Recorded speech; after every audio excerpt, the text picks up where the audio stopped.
for returning. My name is Jeff Staton, and this is the Spirit of Sankofa. Now, today's video will be the third installment of a series based upon 2 Timothy 1 and 7. God has not given us the spirit of fear, but of power, love, and of sound mind. I felt like that scripture would be beneficial to us right now, given what we're going through, what everybody's going through.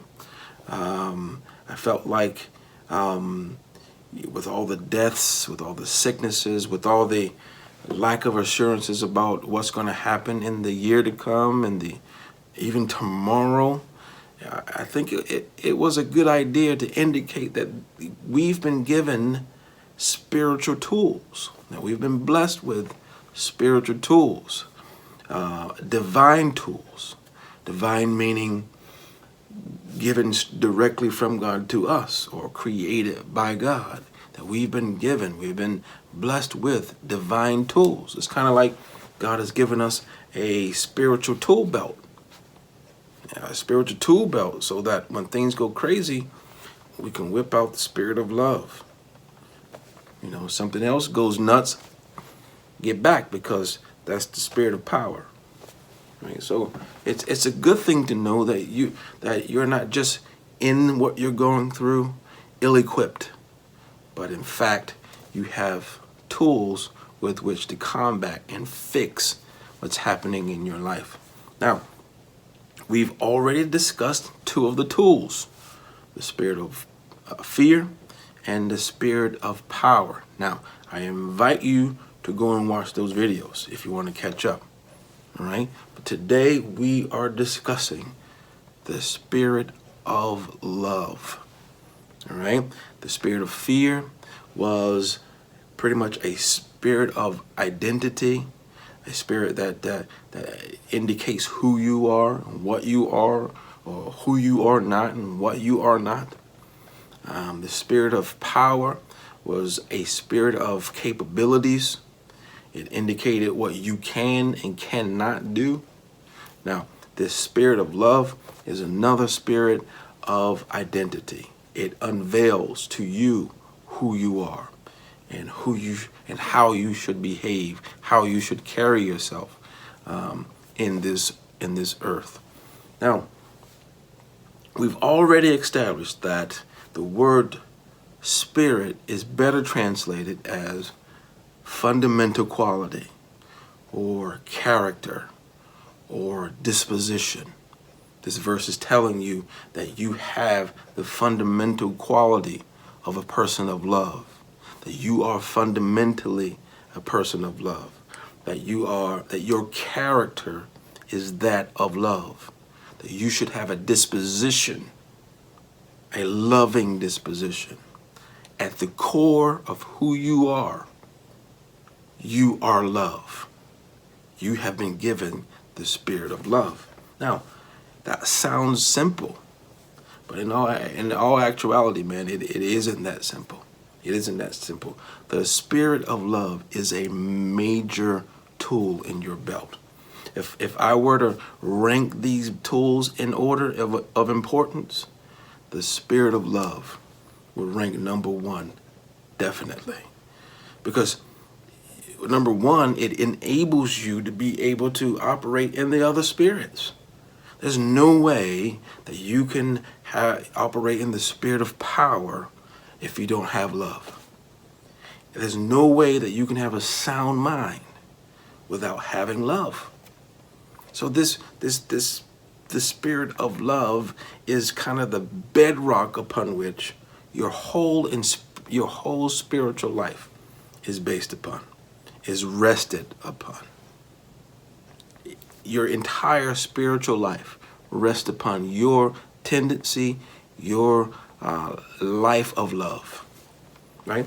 Matthew said, and just to give you some idea just how important love is in your life, Matthew said that the prophets and the law hangs upon loving thy neighbor. And that's a mouthful. That's a mouthful, and it blows my mind every time I think about it. Let's unpack it, and it gives you some idea of just how crazy, not crazy, but just how consequential love is in your life. Matthew said that the law hangs upon loving thy neighbor. Do you know what the law is? All right. Well, let's have a quick history lesson. Now, when the children of Israel left Egypt and wandered in the desert, God informed Moses to create the Ark of the Covenant. The Ark of the Covenant was kind of a chest, kind of a trunk, right? And this trunk and this chest was such a consequential possession for them that they carried it everywhere that they went in the desert. And it was such a powerful tool in their life, such that when they went to war in the desert, it caused their victory. And we know that it caused their victory because when they lost it, it caused their failure, right? So you know what was inside of this Ark of the Covenant? The 10 Commandments. And the 10 Commandments is also called the law, right? It's also called the law. Now, it was kind of like the law had encapsulated in it the power of God. Because with it they won, without it they lost. And Matthew is telling us that this law is rested upon, is hung by loving thy neighbor. Powerful. The Ark of the Covenant, that tool that they used to be successful in the desert, the tool that protected them in the desert. When they lost the Ark of the Covenant, it brought so much of unrest that the children of Israel thought about leaving and going back to Egypt because it was gone. It was a major tool for them. And Matthew said that the law hangs upon loving thy neighbor. Now, the prophets were pretty important people too. They spoke the mind and heart of God. So, and Matthews is saying they hang upon loving thy neighbor. So you have the power of God and the heart of God that is a functionality of loving someone else. Loving is major, man. Loving is major. It's something that you and I overlook a lot. We put on the back burner. But the power of God and the heart of God itself hinges upon you loving your neighbor. Now, the word love in this scripture is better translated as charity. So we're not talking about a romantic love. Yeah? We're not talking about you and your boo thing. And we're not talking about a platonic love either. We ain't talking about you and your mans in them.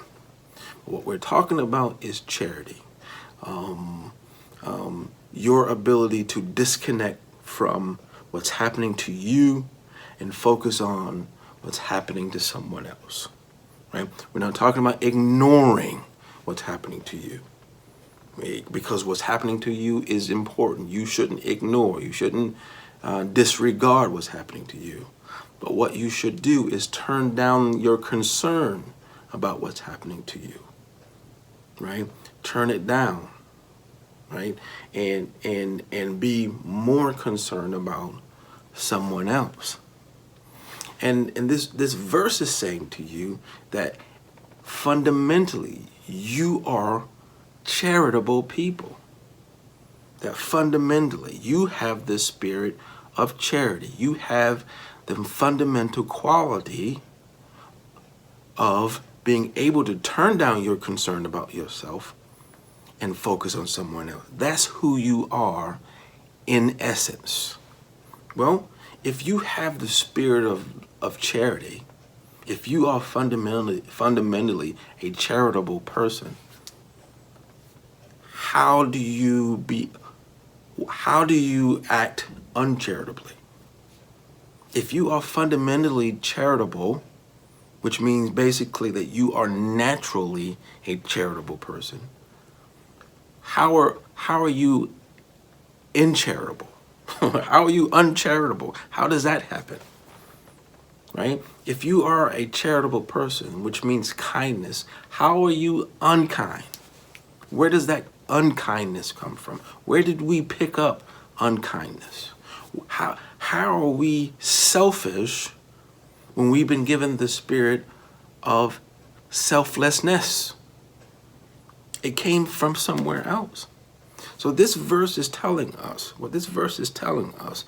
even in the midst of what's going on with you, even in the midst of your sickness, in the midst of you not being able to pay your mortgage, that you, at the core of who you are, you're not concerned about what's happening to you, but you are concerned about loving thy neighbor.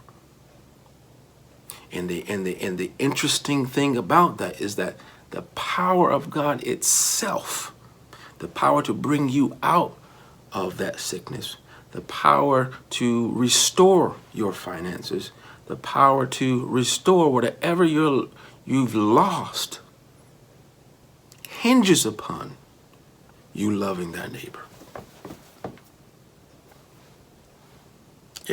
Is it taking you a long time to get out of debt? Check your love walk. Because the power of God, your ability to be successful, your ability to win in war, your ability to be pulled out of danger, be pulled out of craziness, hangs upon loving thy neighbor. Love has its hand in all parts of your life. It's a major tool in your tool belt. It is the most important tool in your tool belt, right? And so I want to encourage you. As you go through these things in your life, whatever is happening right now, understand that you've been given the spirit of charity. That if you are behaving incharitable or uncharitable, whichever is the right word, that you are behaving in a spirit that has not been given to you. And understand, most importantly, that just like the children of Israel, the law, that power of God that enabled them to win their wars, that caused victory in their lives, hanged upon loving thy neighbor. The prophets, the ability to hear the heart and mind of God, hangs upon loving thy neighbor. All right, so turn down this overwhelming fascination, overesteeming of what's happening to you, and get involved with what's happening with someone else. All right, I gotta go. I hope I explained that well enough. If not, let me know in the comments. As usual, man, I appreciate you showing up today. If these videos help you in any way, please let me know. Leave that in the comments also. If you like these videos, please subscribe. If you don't want to subscribe, at least send the video to somebody that would like it. I promise you, somebody needs to know that they have this spirit of charity, that they have this spirit of love.